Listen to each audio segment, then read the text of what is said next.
Halo Sobat NH, selamat sore. Kembali lagi di episode edisi Ngopi Sore bareng dokter. Tapi kali ini kita ngopi sorenya belum dulu karena belum buka puasa dok. Selamat menjalankan ibadah puasa buat sahabat-sahabat NH yang menjalankan ibadah puasa ya. Semoga ibadah puasanya lancar ya kan dok. Betul. Nah, demi kelancaran itu dok, kita Mm-mm. kan juga harus nih menjaga pola makan kita walaupun selama berpuasa ya dok Yes. ya. Nah kali ini kita bakalan ngobrol nih sahabat-sahabat NH barengan sama dokter yang sudah ahli di bidangnya. Barengan sama saya si Febriana juga dokter Christina Rusli spesialis gizi klinik. Selamat sore Sore, apa dokter. kabar? Baik, dokter kayaknya full banget ya. Apalagi ini bulan puasa ya dok ya. Banyak yang kontrol dok. Eh, Masih belum ya kalau yang sekarang masih Oke. penyesuaian 1-2 hari biasanya kan orang mengubah metabolismenya juga kebiasaan dan Oke. lain sebagainya kan. Oh oke, jadi masih belum terlalu padat ya. Biasanya tuh Betul. kalau padat-padatnya kapan dok? Kalau untuk gizi kayaknya nggak ada padatnya kali ya. Kalau orangnya sudah aware sama masalah berat badan atau mungkin Mm-mm. ada yang merah-merah rapotnya di laboratorium, biasanya sudah Oh. langsung aja ke dokter biasanya. Oh oke, berarti ya sahabat-sahabat NH ini juga udah aware juga, udah pinter-pinter juga ya Mm, mengatur ya kan. Nah tapi kalau untuk sahabat-sahabat NH yang belum familiar, mungkin belum baru mau mencoba untuk mengatur lebih baik lagi ya mm-mm. kan, kita ngobrol nih sore hari Oke. ini ya. Dok, untuk ibadah puasa yang lancar, Mm-mm. pastikan didukung juga oleh makanan-makanan saat sahur dan juga berbuka ya Buka. dok Heeh. ya. Nah kita ngomong tadi dokter sudah sempat singgung nih metabolisme juga ya kan. Mhm. Kalau ngobrol soal metabolisme dok ya, Mhm. yang sedang dalam keadaan berpuasa, bagaimana Oke. sih dok? Jadi kalau orang yang sedang berpuasa itu kayak kita dalam kondisi lapar kan ya pada dasarnya. Jadi kalau untuk badannya kita sendiri karena sumber utama dari energi kita itu kan sebetulnya dari karbohidrat. Jadi kalau kita makan nasi, Yap. buah, sayur, Mm-mm. mungkin kue atau roti seperti itu yang menjadi bahan utama untuk energi kita pertama kali. Jadi pada saat dia sudah menjelang puasa, Mm-mm. otomatis cadangan-cadangan yang di dalam tubuh Mm-mm. biasanya dalam otot atau dalam Mm-mm. liver itu akan pelan-pelan dipecah kalau misalkan kita tidak makan Oh, jatuhnya. oke. Jadi dalam 1-2 hari awal-awal tuh biasanya memang cadangan yang di otot, yang di hati kita Mm-mm. itu akan dipecah untuk jadi sumber energi selama kita berpuasa. Nanti setelah melewati beberapa hari, setelah badannya mulai penyesuaian, apalagi kalau ditambah dengan aktivitas olahraga nih, Iya. biasanya metabolisme kita akan berubah. Jadi lebih fokus kayak mecah cadangan lemak di dalam tubuh kita untuk dijadikan energi. Jadi sebetulnya momen untuk berpuasa itu bagus banget untuk menurunkan berat Berat badan badan. jatuhnya. Jadi kemudian juga selain dari lemak ada juga sedikit dari protein atau otot di dalam Mm-mm. tubuh kita yang dipecah untuk dijadikan sumber energi. Itu yang perubahan secara metabolisme untuk nutrisinya. Nah, Oke. kemudian kan kita juga ada nih pengaruh jam tidur kan juga Ya berubah, terus untuk betul. pola minumnya kan juga berubah. Betul. Jadi semuanya itu harus membutuhkan berapa hari penyesuaian terlebih dahulu Biar nggak supaya kaget ya dok betul. ya. Oke. Nah dok tadi sudah ngobrol sedikit juga masalah asupan-asupan juga. Nah ada nggak Mhm, sih dok asupan-asupan yang penting juga nih ya atau khusus deh selama mhm. bulan puasa ini dok? Jadi Kak, kalau dibilang secara khusus sih kayaknya nggak ada ya. Mm-mm, Jadi mm-mm. pada dasarnya sih yang dianjurkan tetap nutrisinya itu harus yang seimbang untuk badan kita. Jadi Oke. kalau bahasanya kerennya balance diet istilahnya. Mm-mm. Nah, tapi balance dietnya untuk tiap orang tuh kan berbeda-beda Beda-beda. ya jatuhnya. Jadi kita harus kenal dulu nih badan kita seperti apa nih. Oke. Nah, karena harus balance diet, otomatis kalau berpuasa itu kan jatuhnya jam makan kita berkurang 1 kali paling enggak ya. Iya. Ada yang tetap makan 3 kali, ada yang jadinya 2 kali Iya. karena buka sama sahur aja. Yes. Uh-uh. Nah, pada saat makannya kita berkurang, otomatis kan memang ada penyesuaian di badan. Jadinya kita kan memang asupan kalori berkurang, sementara kalau aktivitas kita berjalan seperti biasa, harusnya sih berat badannya kita bisa turun. Turun. Jadi memang dari beberapa penelitian ada yang mengatakan sekitar 50-60% bisa jadi berat badannya sih tetap-tetap aja, tergantung orangnya sendiri pola makannya selama bulan puasanya bagaimana. Ada juga sekitar 20-30% bisa naik bisa turun, jadi Oh, tergantung oke. sama orangnya. Caranya tuh gimana dok supaya kita bisa tahu nih, apa namanya, untuk balance dietnya kita tuh seperti apa dok? Oke, jadi tergantung kondisinya orang itu sendiri. Jadi kalau untuk kebutuhan kalori kita bilang itu kan bergantung pada usianya orang Yes. itu, terus kesehatannya bagaimana, kemudian metabolismenya dia bagaimana. Jadi ada orang yang metabolismenya memang agak rendah, yang butuh kalorinya tidak terlalu banyak. Ada Oke. juga yang metabolismenya tinggi, yang butuh kalorinya agak lebih besar. Nah, itu juga kemudian kita juga harus memperhatikan sebetulnya ada yang namanya faktor genetik juga sih. Jadi kebiasaan kita untuk istilahnya makan itu bagaimana, Oke. itu tergantung dari genetiknya kita. Oke dok, nah tapi dok berarti penting sekali ya juga ya kita juga menjaga nutrisi kita walaupun selama bulan puasa ini. Nah kalau tadi dokter sudah sebutkan juga untuk asupan-asupan pentingnya juga ya kan, terus caranya kita untuk balance dietnya itu juga ya kan. Nah ini dok kalau misalnya untuk sahur dan juga berbuka ya kan, nah ini kan bedanya orang itu kadang suka aduh sudahlah sahur yang simpel-simpel aja, buka baru yang Jreng, berat ya besar. kan. Oke. Nah kira-kira ada nggak sih dok nutrisi-nutrisi penting atau asupan-asupan gizi yang penting yang kita harus perhatikan nih ya Oke. kan selama buka dan juga sahur. Nah, pertama kita harus istilahnya namanya puasa juga tahan godaan. Jadi istilahnya untuk porsinya juga jangan terlalu berlebihan pada dasarnya. Kemudian selain porsinya itu tadi kita juga harus ngatur untuk variasi makanan pada Oke. dasarnya. Jadi kalau variasi kita lebih tekankan untuk makanan yang istilahnya kadar gulanya bisa terjaga sepanjang hari. Karena kalau misalkan kadar gulanya kita turun, Iya. itu kan otomatis orangnya jadi bete, udah gitu lapar, terus mau mikir kerjaan juga nggak bisa, Lapar galak ya, stresnya Dok, ya? betul, jadinya marah-marah melulu ceritanya. Jadi yang terutama sih gini, kalau untuk masalah sahur, Sahur. usahakan yang istilahnya makanannya tuh yang lengkap, yang gizinya yang oke. Jadi Contohnya dok. biasanya sih tetap ya kalau kita ngelihat satu piring isinya tetap ada itu yang namanya karbohidrat, entah itu mungkin nasi atau nasi, roti atau kentang mungkin, atau mungkin yang lain-lain, Ya, tergantung orangnya kesukaannya oke. bagaimana. Kemudian harus ada lauknya dong. Iya, ada Lauknya itu proteinnya. proteinnya harus tetap masuk supaya nanti yang pada saat metabolismenya sudah berjalan proteinnya nggak sampai kurang, nggak sampai terpecah banyak jatuhnya di dalam badan, oke. ototnya kita juga tetap terjaga. Betul. Nah, protein ini sumbernya kan bisa dari nabati dan hewani nih Yes. ceritanya. Kemudian supaya puasanya itu tahan lama, tahan lapar nih, disarankan makan yang banyak serat. Nah, serat kita dapat dari Sahur buah ya sama ini, Dok, buah sama sayur-sayuran. Jadi intinya ya makan memang sahur itu tetap harus dijalankan. Biasanya nih kebanyakan kalau teman-teman saya banyaknya sih kalau cerita dulu waktu kuliah dan lain sebagainya, aduh kebablasan tidur jadinya nggak sahur. Nggak sahur, ya itu, ya, Dok. yang sering seperti itu. Jadi diusahakan jangan sampai misi sahurnya itu tadi.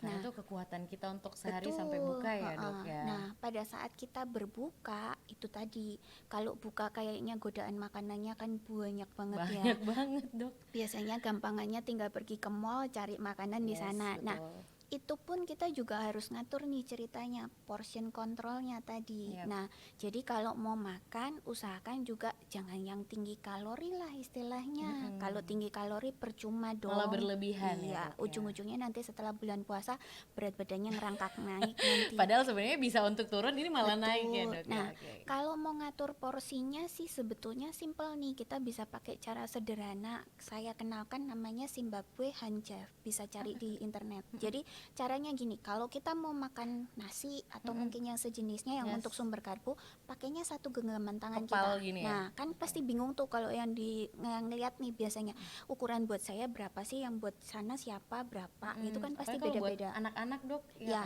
kan kurang lebih satu kepalan tangannya dia. Nah, kalau untuk lauk satu telapaknya tangan kita. Ya, satu telapak ini ya dok ya. Betul. Oke. Tapi tebelnya segini nih. Jangan besar-besar. Berarti ini, tapi Jangan- kalau terus kelingking nanti saya kalau tebel sticknya, gimana dok? kalau sticknya segini ya kebanyakan Oke. ceritanya. Nah, kemudian kalau untuk minyak, istilahnya minyak ini dalam pengertian yang kita pakai untuk masak Yes. sebetulnya adalah satu ruas ibu jari nih. Jadi dasarnya memang tidak disarankan untuk makan makanan yang terlalu mengandung lemak tinggi. Jadi ya jangan makan yang goreng-goreng otomatis. Nah, kalau untuk sayur tetap wajib ada kan. Yes. Sayurnya itu satu tangkup tangan kita. Gini. Oke. Nah, kalau buah sebetulnya ukurannya juga sama, Sama satu satu kepala kepalan tangan. gitu.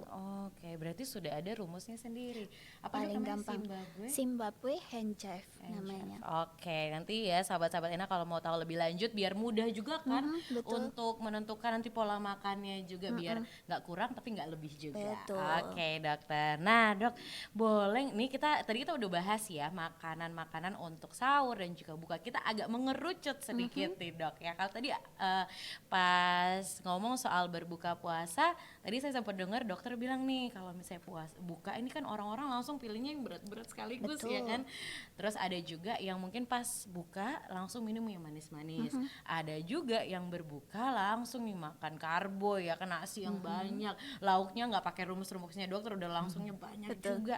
Nah itu dok, kalau seperti itu banyaknya gimana tuh dok? Jadi kalau untuk yang berbuka pertama itu kan istilahnya kita habis puasa 1 harian pasti Yes, haus dong. betul. Jadi memang tetap disarankan sih memang minum ceritanya untuk memenuhi kebutuhan cairannya kita, karena sama puasa nggak boleh juga dehidrasi. Jadi Minum air putih dulu betul. ya. Jadi dehidrasi itu tadi ternyata selain kalau bikin lapar, makanan bikin lapar, kalau dehidrasi haus memang bikin otak kita jadinya mikirnya nggak oke. Jadi Langsung memang ngantuk, Dok, bisa-bisa, Dok. kebutuhan air itu memang jadi penting. Yes. Jadi berbukalah pertama memang harus isi air. Nah, airnya yang seperti apa nih? Kalau misalkan mau air putih boleh atau mungkin teh manis masih diperbolehkan. Gulanya jangan banyak-banyak ya. Karena memang kan istilahnya kita butuh sesuatu yang cepat untuk mengisi energi kita. Ini kalau orangnya sehat nih ceritanya. Nah, biasanya kalau air putih mungkin kalau ajarannya kan disuruh makan kurma nih ceritanya. Kurma itu boleh, kalau kurma yang kecil-kecil bolehlah sekitar 2 atau 3 biji. Kalau yang besar ya agak dikurangin sedikit, jadinya mungkin 2 cukup. Nah, itu kan sudah memenuhi kebutuhan untuk manisnya dapat nih, supaya kita dapat energi, kemudian juga hausnya juga sudah istilahnya selesai. Sementara kemudian kalau mau diganti yang lain pilihannya jus buah masih diperbolehkan nih, tapi usahakan jus yang memang betul-betul fresh ya, jangan yang istilahnya kita beli yang kemasan, karena itu biasanya memang gulanya di dalam tuh agak banyak jatuhnya. Jadi belilah yang fresh terus langsung diminum saat itu juga, jadi supaya vitamin dan lainnya dapat. Nah, karena di dalam jus buah itu sendiri juga ada mineral-mineral yang penting mungkin yang kurang selama kita berpuasa tadi. Jadi kayak kadang mungkin tipe minuman yang mengandung elektrolit juga masih diokekan. Oke, berarti itu kalau urutannya dok, kita pas buka puasa nih, kalau bisa minum yang Manis manis boleh. boleh yang nggak apa-apa ya gitu. Mau yang semuanya kan itu tergantung tubuh kita juga ya Betul. masing-masing ya dok ya. Oke, berarti nggak masalah nih kalau ada yang bilang berbukalah dengan yang manis kayak saya gitu ya dok ya. Oke, tapi harus selalu dikontrol juga ya sahabat-sahabat NH, jangan langsung berlebihan. Boleh ikut rumus yang sudah dokter sebutkan tadi dok. Apa namanya, Zimbabwe Hand chef. and chef. Oke. Nah, dok tadi juga sudah disinggung untuk cara mengatur pola makan yang sehat juga selama berpuasa ya dok. Itu ngaruh banget ya dok memang ya dok ya. Sebetulnya sih kalau apalagi ada tujuan embel-embel mau sekalian menurunkan berat badan sih. Jadi memang kita porsinya diatur, makanya juga jangan berlebihan. Jadinya sebetulnya puasanya bulan Ramadan itu mirip-mirip kalau kita melakukan intermittent fasting jatuhnya. Cuma jamnya saja. Jamnya diubah jatuhnya. Oke dok. Dok, ada nggak sih, tadi kita udah bahas nih beberapa makanan, beberapa minuman juga yang memang harus dikonsumsi ya kan selama bulan puasa. Tapi dok, ada nggak sih makanan atau minuman yang kita perlu hindari ya? Ini nih kadang-kadang orang-orang tuh suka mikir yang dikonsumsi aja yang diperhatikan, tapi yang dihindari kita nggak perhatikan. Nah, yang dok? pertama sih jelas tadi kalau manis jangan terlalu kebablasan. Tetap ingat kita jatahnya untuk makan gula dalam 1 hari itu hanya 4 sendok. Dan itu sudah termasuk yang buat kita minum, terus yang buat dimasakan dan lain sebagainya. Jadi kalau memang mau minum, pilihlah istilahnya memang yang tidak terlalu manis. Jadi kalau minuman yang dijual kadang-kadang itu kan menggunakan gula pemanis ya, yang istilahnya memang kadar gulanya tinggi banget, jadinya bisa lebih. Ingat kalau misalkan minum gulanya berlebihan, satu kadar gula pasti naik tuh langsung bikin penyakit, nanti jatuhnya bisa diabetes dan lain sebagainya. Kemudian bisa bikin kita kelebihan kalori, jatuhnya ujung-ujungnya juga tambahlah itu berat badan. Nah, kemudian tadi gorengan sudah saya singgung Yes. kan. Jadi kalau kita makan kayaknya sih memang menu buka itu biasanya Enak gorengan. banget. Betul dok, Betul. saya kalau ikut, ya walaupun saya juga nggak ikut berpuasa, tapi saya Betul. ikutan buka puasanya dok. Iya dok. Jadi Emang enak. ketika apalagi kalau ada all you can eat dok. Betul. Waduh, itu Nah, udah kayak nih makan ini, makan ini, makan ini, pokoknya semuanya harus, namanya all you can eat ya kan. betul. Tapi ternyata itu juga yang ada bahayanya Ya. kalau berlebihan ya dok Heeh. ya. Jadi tetap kita sama standar seperti tadi gula. Itu kalau minyak kita sehari maksimal nih 5 sendok makan. Jatuhnya tadi kan waktu buka sama saya sudah 2 sendok nih. Masih mungkin 3 sendok yang kita nggak tahu nih makanannya mungkin bisa lebih dari 2 sendok yang tadi. Nah, kalau satu kali menggoreng kayaknya nggak mungkin dari minyaknya 5 sendok deh. Pasti lebih-lebih kan Betul. jatuhnya. Apalagi kalau gorengan. Betul. Nah, 1 sendok makan minyak itu sebetulnya kalorinya setara dengan 90 kalori loh. Nah, 90 kalori itu seperti nasi kurang lebih 50 gram. Belum nanti sama nasinya lagi. Betul. Jadi istilahnya kalau makan gorengan juga nggak cukup cuman satu kan, kayaknya pasti lebih. Nah, jadi hati-hati kalau makan selama bulan puasa, buka puasanya gorengannya betul-betul diperhatikan. Ini sih yang biasanya bikin pasiennya mau nurunin berat badan atau mungkin siapa gitu kepingin nurunin berat badan, nggak bisa selama bulan puasa karena pas buka puasanya tuh godaannya memang banyak banget. Nah, terus yang ketiga, jangan makan yang asin-asin. Jangan makan yang asin-asin ya. Oke. Kalau kita makan asin-asin juga kan lebih gampang haus ya. Iya, Padahal kan selama bulan puasa itu kan juga istilahnya cairan yang kita kasupannya sehari-hari harusnya yang mungkin kalau orang normal dewasa bisa 6 sampai 8, kadang bisa sampai 10 gelas. Kayaknya untuk puasa itu menyesuaikan 10 gelas atau 8 gelas itu aja susah kan. Jadi kalau kita minumnya seperti itu, ya tanda kutip, ya memang betul bikin orangnya minum banyak, tapi juga mungkin bisa menyebabkan kita juga kekurangan karena di dalam badannya kita itu lebih cenderung kayak nahan si garamnya, airnya itu kayak ditahan juga jatuhnya. Jadinya hindarin juga deh yang makan asin-asin supaya juga tensinya nggak naik nanti jatuhnya. Iya benar-benar. Berarti asin-asin nih. Ini juga tadi di highlight sama dokter ya. Kalau gorengan-gorengan, minyak-minyakan juga itu juga harus diperhatikan sahabat-sahabat NH.